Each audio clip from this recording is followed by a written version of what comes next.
Tamika Ruffin, and she is going to educate us on how we can save money for our children's college and their future. All right. So thank you so much for being with us, and take it away, Tamika. Okay, thank you, Tara, and thank you to everyone for joining. Again, my name is Tamika. I am with College Foundation of North Carolina, or CFNC, and we primarily are the people that help anybody, primarily, of course, in North Carolina, but outside of North Carolina, also to understand saving for college and the NC 529 plan, and just answer any questions that you have as it relates to this process. I know sometimes you hear a lot about just the word NC 529. You're not quite sure what it means or what does that entail for me. So we're going to talk about that, but you can definitely ask any questions that you want to about the process. So one of the things that I like to make sure that everybody is kind of clear on is exactly kind of how does the 529 plan work. So essentially every state has a 529. So 529 is kind of like the government's name or like a code for the 529 for the college savings plan. So every state has a 529. And so of course, ours is called the North Carolina 529 plan. And that's why I always tell people that you can use college 529 plans anywhere. They're not restricted to your state. That's just the name, of course, that it's for your particular state, but you can use them anywhere. We kind of have been the administrator or the official administrator for the 529 plan for a little bit, probably since the early 90s. We've been the official administrator for the state of North Carolina. You may see 529 plans with like insurance policies or certain things that may have it, because again, 529 is just the code name for college savings programs. But we are kind of the official overseers for it. So that means that if you have one through North Carolina's 529 plan, you may be able to take advantage of certain tax incentives if it's through the official one through the state. So kind of get you know that. Again, like I said, we kind of have been the overseers for since really like the early 90s. And so we are kind of the ones that make sure that we get information out to everyone and to make sure that you are able to get your questions answered about it. So again, it's open to residents of any state. So you don't have to be a resident of North Carolina, or if you're a resident, you have someone that's a resident of another state, maybe a grandparent or someone that says, I started a 529 plan for your child in their state. It's open to really any resident of any state. You can also switch plans. So let's say that you were in another state, but now you're in North Carolina and you're wondering, like, how does it work if I have that one? It's really easy. And you'll see the number at the end of this. You can just call the number and say, I'd actually like to switch the state that I was in, my 529, from that state to North Carolina. Very easy to do. There's no fees to do that. Again, it just transfers over to the next state. It's direct enrollment through us, which means there are no fees or sales charges, but sometimes it's different depending on if you're with a financial advisor or someone. There may be fees or sales charges associated with setting it up with them. But of course, with setting it up through us, there are no fees or sales charges to do that. It's accessible to anybody. So, it doesn't have to be for your child. It could be for someone else's child. It could be for yourself. If you are thinking, I may be going to college in a couple of years and I want to start putting some money aside, you could do it for yourself. We'll talk about how affordable it is and some of the tax-free earnings and contributions that you can get and how flexible it is, so you'll understand. Again, we talked about how accessible it is. One of the things that we always tell people is that you don't definitely have to do it for yourself. It's really investing in any person that you want to invest in. We have you can do it for an individual, or again, you can do it for yourself. You have to have a social security number. So I do say this, a lot of times people start these for, if someone finds out that they are having a child and they want to start one, you can absolutely do that. We do need a social security number though to actually, of course, make it official. But we do that for our employees. If someone finds, that's kind of like their baby shower gift. Everybody contributes to a 529, so you can absolutely do it for a newborn. So you're able to do it that way, but you can do it for yourself as well. Again, we talked about no enrollment fee. There is a minimum contribution that has to be made. So a lot of times when you think about saving and investing, most people think, I can't afford to do that because I don't have enough money to start investing. $25 is the minimum contribution to start saving for college, so it's very affordable. And anytime you make a contribution, it has to be at least $25. You can obviously be more than that, but it has to be at least $25 to be a contribution. They have really low annual asset fees. So again, we'll talk about so you start an account, right? And then they'll ask you, where do you want to put your money? And sometimes the people that you choose to put your money with, they may have like a fee that they charge, like a yearly fee, but it's very low. Again, as low as like 0.25%. So most people don't even notice that they even took out anything at the end of the year, depending on who you invested your funds with. Again, there are no extra fees unless you decide that you want to have everything paper. Again, because most stuff is done online and virtually. There are no fees with that, but when there are, if we have to mail, you want everything mailed to you, or you want to request paper things sent to you, sometimes that may be a small fee with that. And you can contribute whenever you want to. So, and the other thing people worry about is when they start one up, they're wondering, well, do I have to, I don't know if I'm going to be able to do this every month or every pay period. And that's okay. You can make an annual contribution. We have people that make contributions around tax time when they feel like they get a larger refund. Some people, especially grandparents, they might make contributions on that student's birthday or around a holiday. Instead of giving them a gift, they'll contribute to a college savings account. So again, you're not restricted to having to do it, every week or every 2 weeks, just whenever you can. The other thing you want to know is how can you find the money to save? Because that's really the biggest thing. And I always tell people just to kind of start small. One of the things that we suggest is just look at how many times you eat out during the week, right? Is there one night a week that maybe you don't eat out and you use that money to put into a college savings account? Because at most times these days, if you're going to eat out somewhere, it's going to be at least or very close to $25 if it's for a family of 3 or 4. So you do want to think about maybe one night a week we want to eat out, and we will use those funds to put into a college savings account. So it's not really a huge thing. There are some things that people do. You can use, of course, your personal checking to invest money. You can also do electronic funds transfer. So obviously, if you want to just have it come out each time from your checking account, you can do that. We do accept money orders still. Remember when I was talking about transfers and rollovers? There are some people that may, transfer from another 529 account that they had from some other place that they want to transfer over to the state's 529 plan. There are other kind of savings vehicles besides the 529. So some people may have heard of the Coverdale. That's another kind of education savings account. It's a little different than the 529. I'll show you, how it's a little different. But if you have something like a Coverdale, you can always transfer or roll over the money from that to a 529 account with no fees. And then, of course, people also roll over savings bonds. I know many years ago, savings bonds were a big thing, and lots of people, grandparents would get savings bonds, but you can absolutely roll those over into a 529 plan also.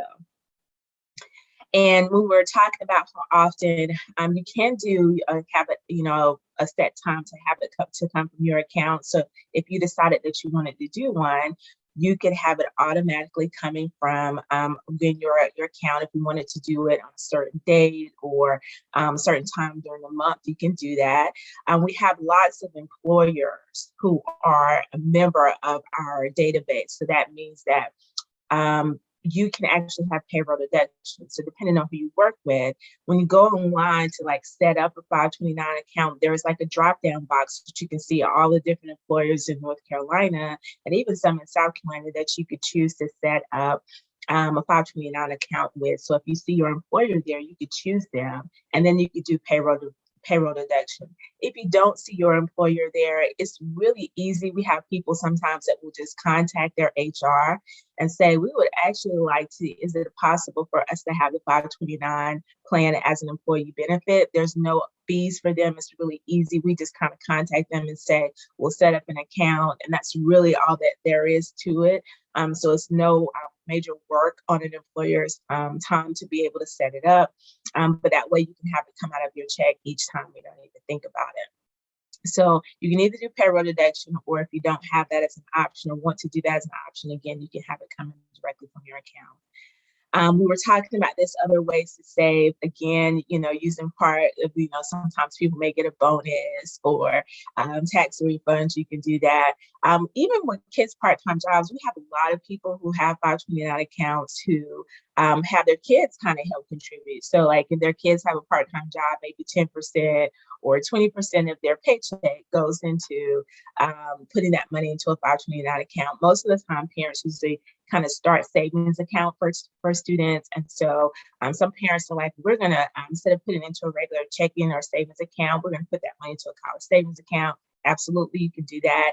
And then again, just looking at your monthly budget to do it. The other really good thing that you could do is to let other people know. So one of the things a lot of people do is once they start a 529 college savings account, they'll let other people know. So on that child's birthday or Christmas or whatever those holidays are that you celebrate, you say, look, don't get them a gift. They don't need anything else. We have a college savings account. This is where we would like for you to contribute to that. So again, it's a $25 contribution. So most people are going to give a gift around that amount, usually for children. So they can absolutely, anybody can contribute to a student's 529 account. I always say do it while they're still young and cute, right? So when they're babies and in elementary school, definitely have people to do it then because they want to still give them stuff and help contribute to their future. These are like some gift card options. So when you do tell people, they just pretty much go online, they can select like a gift card and they just let you know that they want to contribute a certain amount to your child savings account. They would need the students or the account number just so they can make a contribution and the amount that they want to do that. And then they could either, email it to us or you could email it to us or just let us know. And then we can make a contribution on their behalf. But we have lots of different options for them to choose gifts for. So let other people help you in the savings process. And then we also have a savings calculator because the other big thing is once people realize that, okay, I think I can afford to do this. Like I can start a college savings account. Then they're wondering, how much should I be putting in? Like I know the minimum is $25, but how much should I realistically be putting into this if I'm really trying to save for a significant amount of college? So we do have a savings calculator on our website. So on cfnc.org is the main site that you go to. And then you'll see right here where it has Save for College. That's where you'll go to find all of the savings information. And you'll see College Savings Calculator over here. And then this is where you kind of go in. You can put in the child's name, as you see here. You can put in, and you can choose a state. So again, doesn't have to stay in North Carolina. We just default North Carolina because we want them to stay here. But they can obviously go anywhere they like to go. So we have, you can choose the state that you think they might want to go to college in or the state that you're in. And then you also can choose what grade they're in. So what grade are they currently in? Whether or not they're thinking about a public four-year school, a private college. You can kind of play around with this, or a community college, and they can absolutely use it at a community college or trade school. And then you can say, what expenses are you making sure that they're trying to get covered? The books, the housing, all of that, you can check those things. And then you can kind of see, we try to have it set to have where tuition typically goes up at most colleges, anywhere between 3 to about 6% every year. So we have it set up so that when you choose your student's age, it'll be whatever the cost of college is plus the cost of inflation. So you'll see up here where it has 3%, that's what it will be. So it'll say that this is what we predict college will cost by the time your fifth grader gets to a four-year public school. This is how much we're estimating it to be. So I always tell people to be sure you're sitting down. So depending on how young your child is, some of you are going to be blown away with what college costs will be in 10 to 15 years.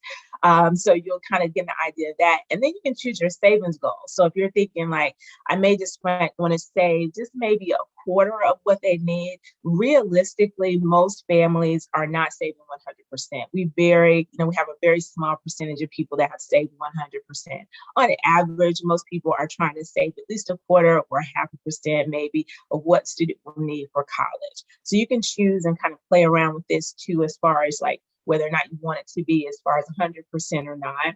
And then it'll say what your current, so sometimes people will put in a lump sum, but you don't have to do that. You can put in what your monthly contribution is. We're hoping you're going to get a good rate of return One of the reasons why we always encourage people to think about 529 plans is because they're typically going to earn a little bit more interest than a regular savings or checking account would.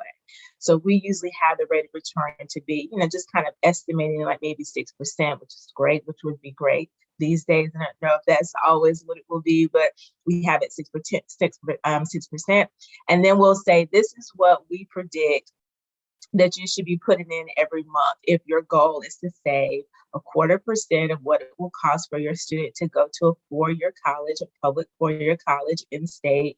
And this is the amount that you should think about saving per month. Or if you're looking at a one-time contribution, what would that look like? And so again, you can play around with the numbers. You can play around with a lot of stuff to kind of see, are you getting close to your goal? Where am I? And once you start a 529 plan, you can always go in and check and see how much you've actually saved and all of that. So again, there's a calculator on there. You can print reports, do all that kind of stuff. And for multiple children, if you want to add another child and see what it would look like, or if you had two children. We were talking about how it is tax-free. So all of your earnings are tax-free as long as they're used for qualified expenses. So a lot of times, again, you're going to be investing, let's say you put in $25 every month. You'll never have to pay any taxes on that money as long as it's used for qualified education expenses. You won't have to pay any taxes on the earnings, because remember, one of the reasons why people do these is because of the earnings on their money. So as long as they're used for qualified expenses, you won't have to pay any taxes on any of the earnings. You do want to check, and let's say if your student does decide, or someone does do it from another state, you do want to make sure that they check with their kind of state tax regulations just to make sure that you do qualify, or you don't have to pay any taxes or anything. And most states are consistent, so you don't have to pay any tax on the earnings, but sometimes they do have some certain states do have maybe like tax incentives or tax benefits that are different from state to state. So you just want to check with it. If you're, let's say someone's in South Carolina and they want to do the North Carolina plan, just making sure you understand what the tax implications are for that. But here in North Carolina, as long as they're used for qualified education expenses, you never have to pay taxes on that. And then, of course, it's flexible. So I said you can use it anywhere, virtually any college, anywhere. You can change your contributions at any time. So if you do put your money in and you're looking at it, you check it once a month and you're wondering, like, I don't really like how this is performing. Like, I'm not really earning a lot of interest on my money. I want to try to switch it to another investment option. You can do that at any time. And you can reallocate funds twice a calendar year. So they'll allow you to do that twice a year. If you do want to kind of switch it from one account to a completely different investment option, which I'll show you that, because I don't want you to be afraid of this process. Like, I need a financial advisor in order to be able to do this. It's real easy to do. They do have some new rules now, which is really great that they added as an eligible kind of expense, is that people can use it to repay student loans. So we have been asked about this for so many years, that what if my child doesn't need it for college, but I have college loans that I need to pay back as a parent? Can I use that money to repay student loans? And you can use it for that. And then the students can also use it for apprenticeship programs. So they do have it now that if the student decides that they want to be a part of an apprentice program, they can do that. At a lot of the community colleges now, they have that as an option. So students are doing hands-on work while still taking college, courses. And so there may be some supplies and things like that that they have to pay for through the apprenticeship program. And so they can use it for things like that also. So when I was talking about now, they can use it for, you don't just have to use it for college. So the general mindset when you think of an NC 529 college plan is that it's used for college. They expanded it, just probably a couple of years ago, they expanded what you can use it for. So it's not just for college anymore.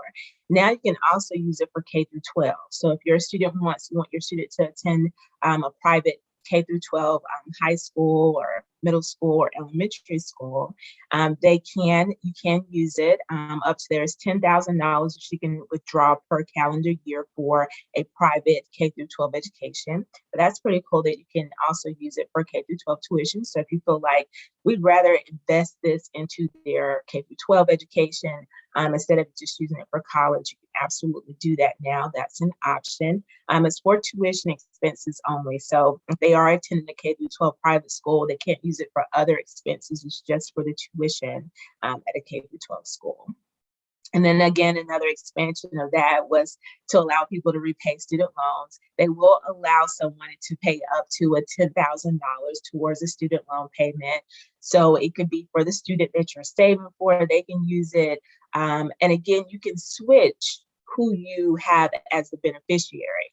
Let's say that you set it up, you're the person that's starting this 529 plan. You have to choose who it is you want to be the beneficiary of this money. So if it's the student, they have the option that they can use it to repay student loan, but you can also change it. So if that student gets a full scholarship or they don't need the money, you want to switch it to another child's name, you can switch it to another child's name, no penalty. You can switch it to your name. So that's when you can use it to repay your student loan. So if you now want to be the beneficiary of that money, you can switch that student's name to yours, and then you can repay your student loans that way. So again, up to $10,000 you can use. We always tell people to check with their tax advisor just to make sure that there are no kind of implications to doing that. Most cases there's not, but sometimes people want to kind of see, if I use this to repay student loans, can I also get the student loan interest deduction or whatever it is? So there are certain things you may want to ask your tax advisor if you decided to use it for student loans.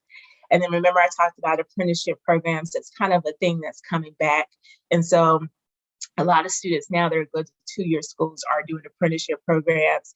It has to be an approved apprenticeship program, and there's a database that the government actually has that shows approved apprenticeship programs. And so this is kind of the website right here it's apprenticeship.gov that you can go to see all the approved apprenticeship programs.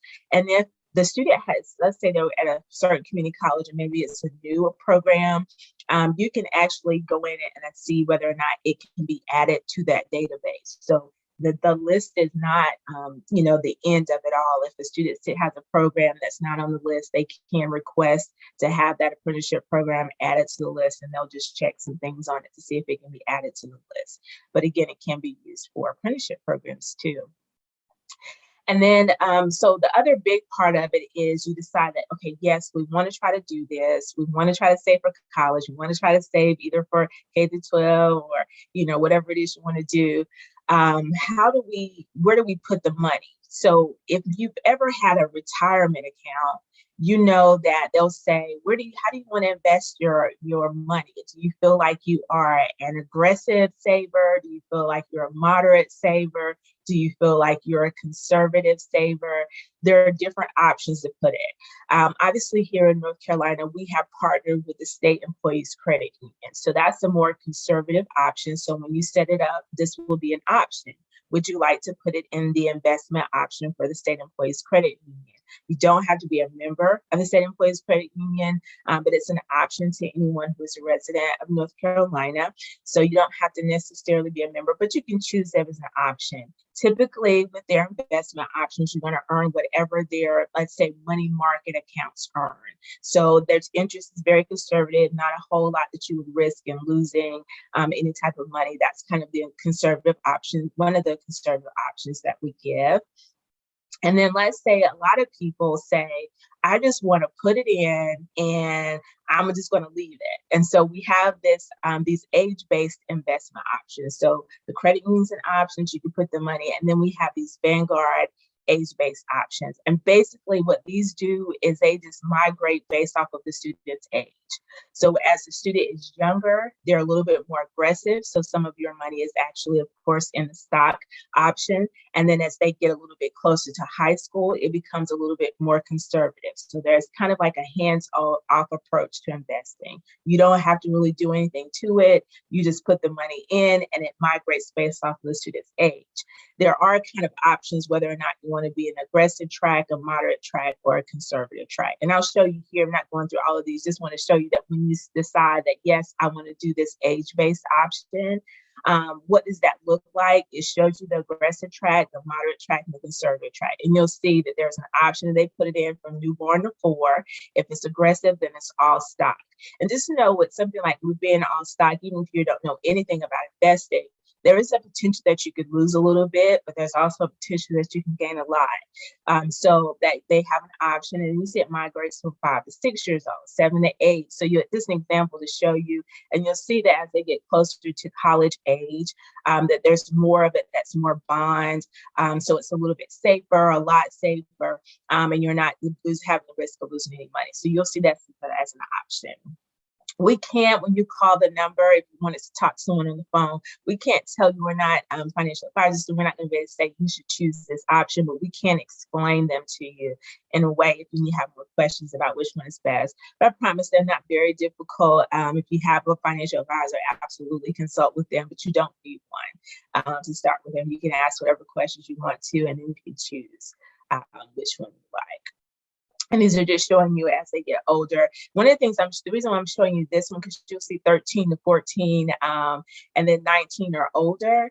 The reason I'm showing you that is because sometimes students don't need the money for their first degree. There are some students whose parents have stayed for college, they get a full scholarship for their first college degree, and they don't need the money necessarily. There's no time that you have to take the money out. But if the student knows that they're going to graduate school, or they're going to medical school, they're going to law school, you can leave it in there and they can wait to use it when they get older. So I wanted you to be able to see that there's no time limit, like they have to have it out when they're 18. They can stay in there as long as you want it to stay in there.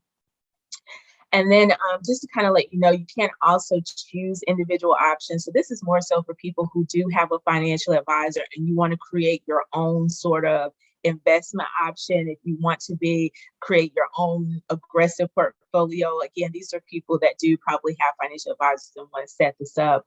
There's an option to create your own.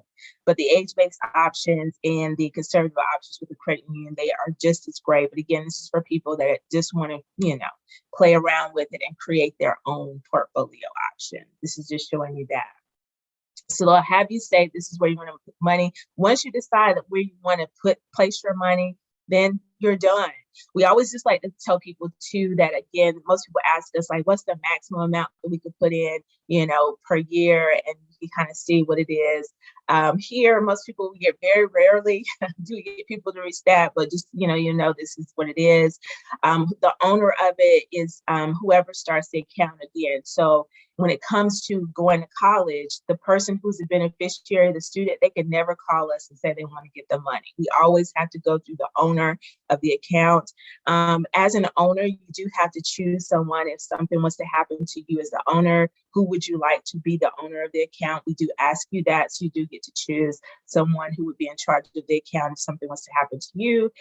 And of course, anybody can contribute at any age, as we talked about before.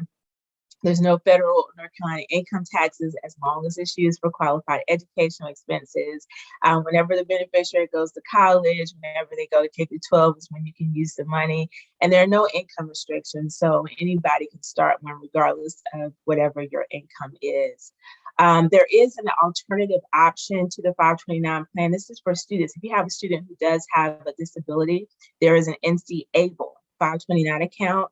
And this is great because it's for students who are thinking about going to college, but they may have some things that other equipment and things like that they will need in order to be able to attend that college.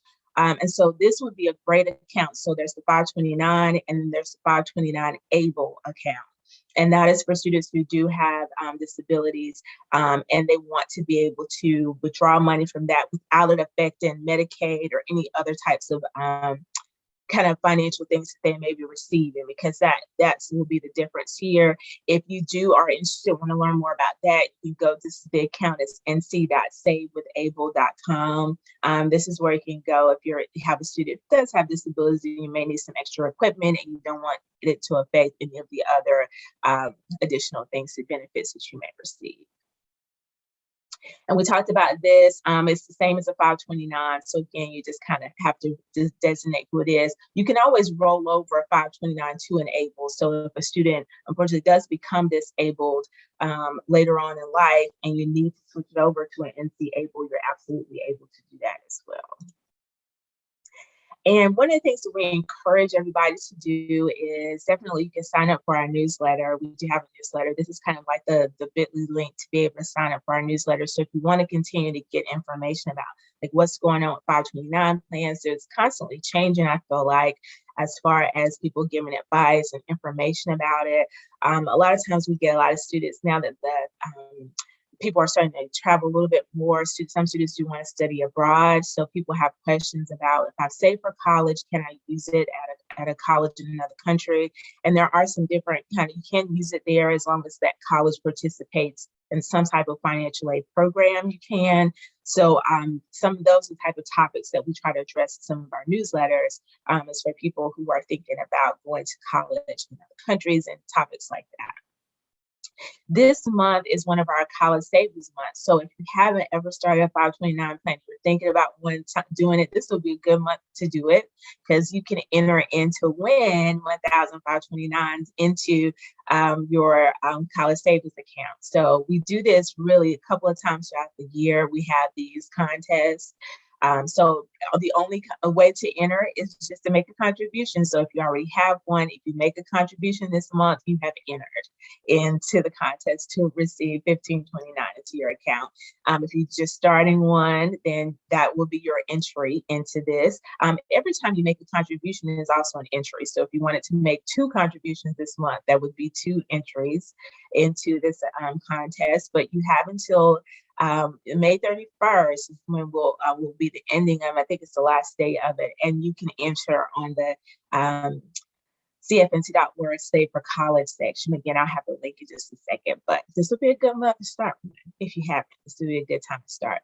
But this is how you can enroll. So you can enroll online at nc529.org, or you can go to the CFNC site. Like I said, there'll be a link that says Saving for College.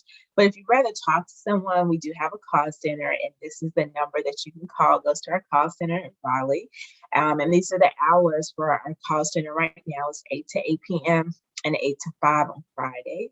And so if you rather talk to someone, you have a question about one of the investment options, they can definitely kind of break it down for you a little bit more. Again, they can't give you advice on which one to choose, but they can definitely try to answer questions that you have. And then so again, start today. I always tell people you keep putting it off. Next time you know you're going to turn in that student is going to be a senior in high school, which is always what happens. Time goes by so fast. And so definitely start one if you haven't. I'll leave this up here so you'll know again how to find us online. If you want to send us an email, you can also send us an email. People send us lots of emails here if you have questions. We also have social media pages that we try to kind of post information about different topics, again, that we feel like is relevant for families that are saving for college. You can do that. And so definitely follow us on social media or look at some of our previous videos that we've done about when it's time to withdraw. We have a lot of questions about that. But I'll allow you now to ask any questions that you want to. Does anybody have any questions they want to ask about the 529?